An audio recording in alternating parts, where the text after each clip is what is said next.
Merhaba arkadaşlar. Bugün sizlerle beraber 5. sınıf matematik konusu olan doğal sayıları işleyeceğiz. Arkadaşlar bu konuyu işlememiz için bize bazı gerekli bilgiler var, ön bilgiler var. İsterseniz onlara geçelim. İlk olarak rakam nedir? Rakam sayıları yazmak için kullandığımız sembollere denir. 0, 1, 2, 3, 4, 5, 6, 7, 8 ve 9 olmak üzere toplam 10 tane rakamımız vardır arkadaşlar.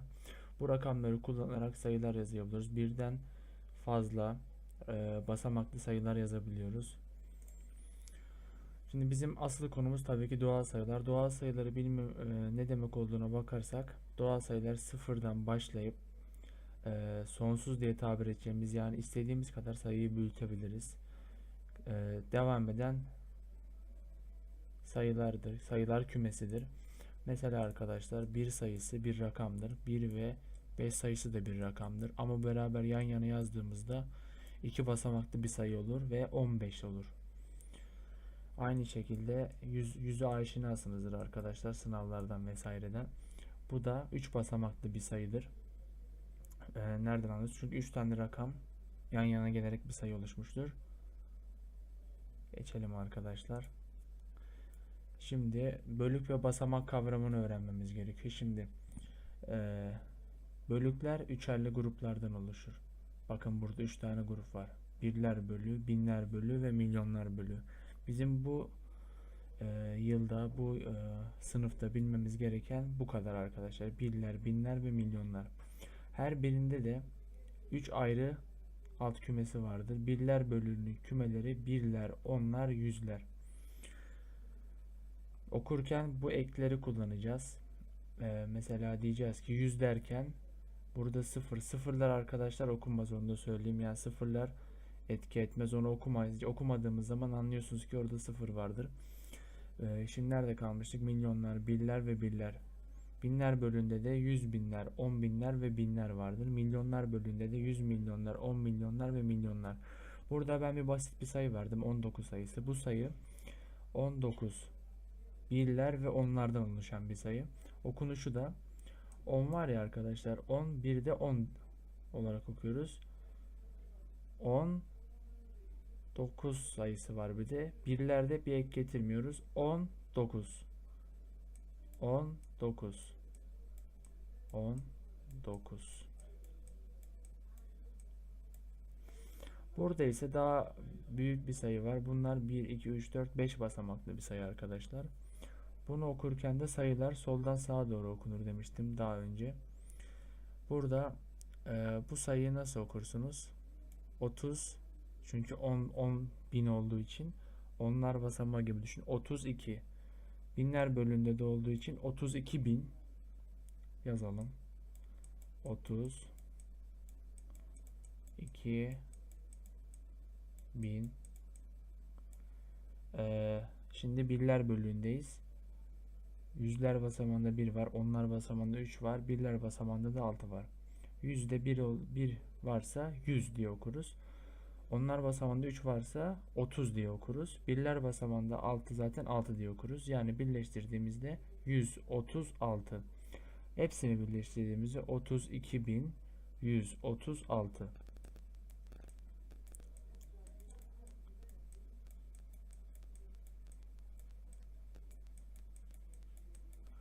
Devam edelim arkadaşlar. Şimdi burada ben basitten daha karmaşaya doğru sayılar verdim. İlk başta bununla başlayalım. Bu sayı 2 ve alttan oluşuyor. Basamakları birler ve onlar. Soldan sağa doğru okunur dedik sayılar bu şekilde. 2'de 2 onlar basamağında ne diye ifade edilir? 20 diye ifade edilir. 20. 6 birler basamağında 6 diye ifade edilir. Yani 26. Burada ise arkadaşlar burada mesela birler bölüğü vardı. Burada ise iki bölük var. Birler bölüğü ve binler bölüğü. Ayrı ayrı değerlendireceğiz ve sayılarımız soldan sağa doğru okunur. Bunu unutmayacağız.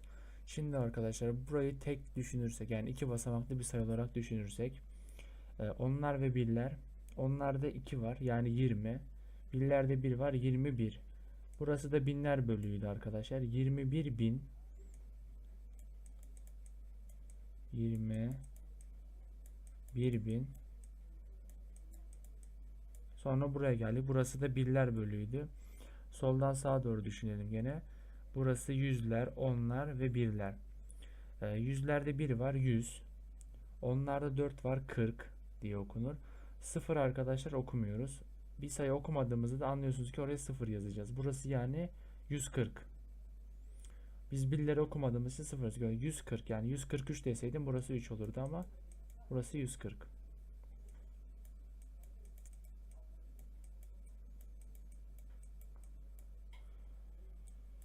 Şimdi arkadaşlar burada ise gene aynı şekilde birler bölü ve binler bölü var. Soldan sağa doğru düşünüyoruz tekrar. Sayımızı çünkü öyle okuyoruz. Kuralımız öyle. 6 var, 1 var, 2 var. Şimdi bunu yüzler, onlar, birler. Yani 6'yı nasıl okuruz? 600. 1'i onlar basamağında 10 diye okuruz. 2'yi de birler basamağında 2 diye okuruz. Burası bir de binler basamağı olduğu için, binler bölü olduğu için en sonunda da 612 bin. Sonuna da 1000 ekliyoruz arkadaşlar. Yazalım. 612 bin. Şimdi buraya geldik arkadaşlar. Burası da birler bölü. Burada ise yüzler, onlar ve birler. 2 yüzler basamağında 200. Sıfırı okumuyoruz arkadaşlar. 8 de birler basamağında 8 olarak okursak birleştirdiğimiz zaman 208.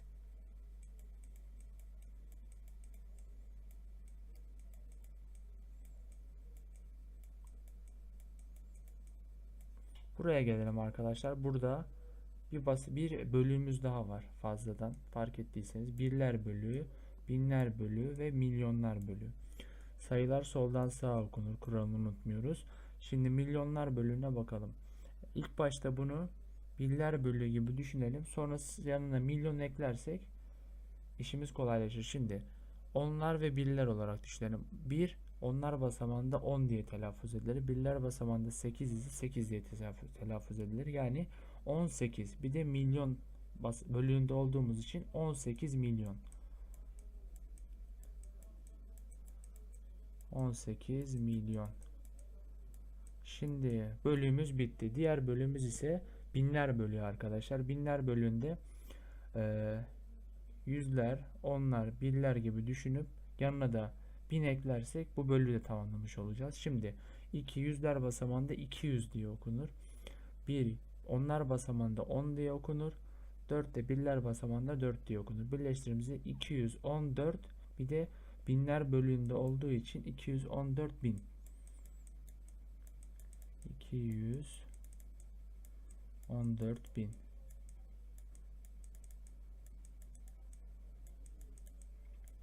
Sonda geriye ne kaldı? Birler bölüğümüz kaldı arkadaşlar. Burada yüzler, onlar, birler. Fark ettiyseniz onlar ve birler sıfır olduğu için bunları okumamıza gerek yok. Okumadığımızda anlıyorsunuz ki oraya sıfır yazıyoruz. Tam tersini düşündüğümüzde. 6 ise yüzler basamağında basamak değeri, yani değeri basamak değeri diyebiliriz arkadaşlar buna. 600 olur. 600 diye yazıyoruz.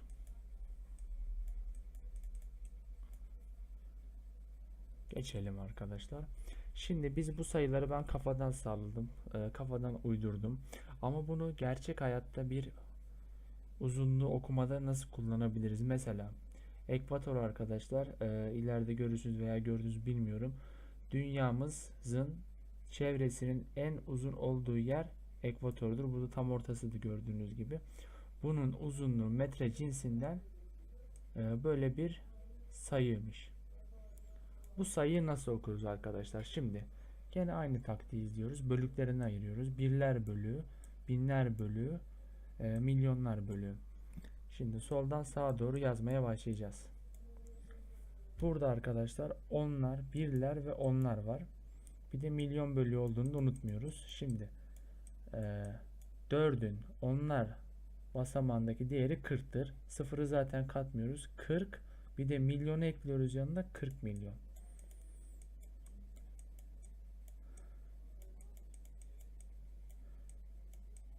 Sonra burası binler bölü arkadaşlar. Binler bölüne geldiğimizde burada gördüğünüz gibi 0. 0'ı katmadan okuyoruz. Burada 7 var. 7 ve 5 var. Burası birler, yüzler, birler, onlar pardon, birler, onlar ve yüzler. Yüzleri katmıyoruz. Binlerde 7 basamağı pardon onlarda 7 basamağı 70 diye okunur. 70. Birler basamağında 5'te 5 diye okunur. 75 bir de 1000'e ekliyoruz yani 75.000.